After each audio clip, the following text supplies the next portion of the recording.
समाजसेवी रमेश मौर्य की अध्यक्षता में विभिन्न स्थानों पर मनाई राष्ट्रपिता ज्योतिराव फूले की जयंती।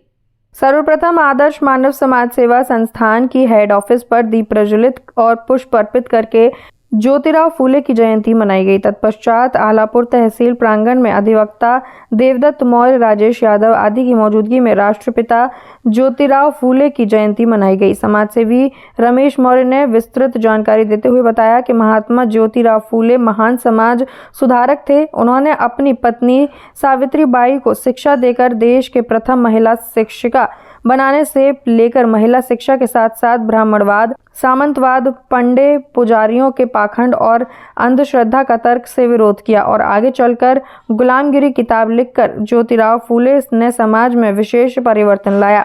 मीडिया से बातचीत में समाजसेवी रमेश मौर्य व वरिष्ठ अधिवक्ता देवदत्त मौर्य ने क्या कुछ कहा, सुनिए।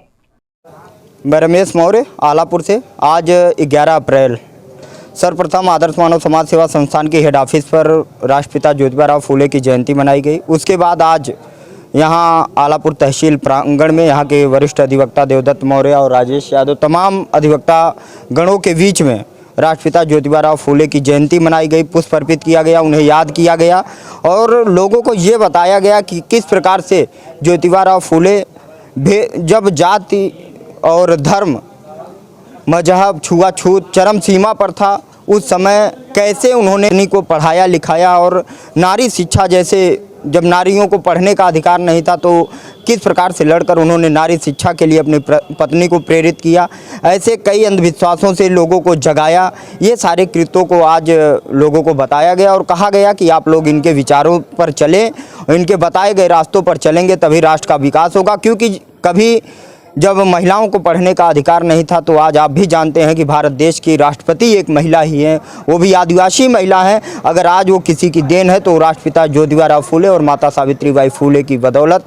कभी मायावती जी यहाँ से मुख्यमंत्री रहीं तो उन्हीं की बदौलत, कभी प्रधानमंत्री रहीं उन्हीं की बदौलत। तो आज जितनी भी महिलाएँ आज हर क्षेत्रों में हिस्सा ले रही हैं, सब इन्हीं ज्योतिराव फूले की प्रेरणाओं की देन रही, माता सावित्री के संघर्षों का देन रहा कि आज हमारे देश की 50% आबादी महिलाएं इस हद तक पहुंची हैं। आज तहसील प्रांगण आलापुर में राष्ट्रपिता ज्योतिराव फूले जी की जयंती कार्यक्रम बड़े धूमधाम से मनाई गई। हम प्रबुद्ध वर्ग के अधिवक्ताओं ने बड़े धूमधाम से, दिल से, रुचि से राष्ट्रपिता ज्योतिराव फूले का हम लोगों ने आज जन्मदिन मनाया। इस अवसर पर हम लोगों ने मिष्ठान वितरण किया, खुशी का इजहार किया, चूँकि राष्ट्रपिता ज्योतिराव फूले ने सर्वप्रथम अपनी पत्नी को शिक्षित कर करके इस देश की गरीब मजलूम जिनको शिक्षा नहीं मिलती थी उन महिलाओं को शिक्षित करने का अपनी पत्नी सावित्रीबाई फूले को भेजा था। तमाम यातनाओं, तमाम उत्पीड़नों को सह करके उन्होंने भारत की गरीब महिला को, जहां कोई शिक्षा की एक झलक भी नहीं पहुंच रही थी, वहां इन्होंने शिक्षित कर करके इस भारत राष्ट्र को आगे बढ़ाने का काम किया।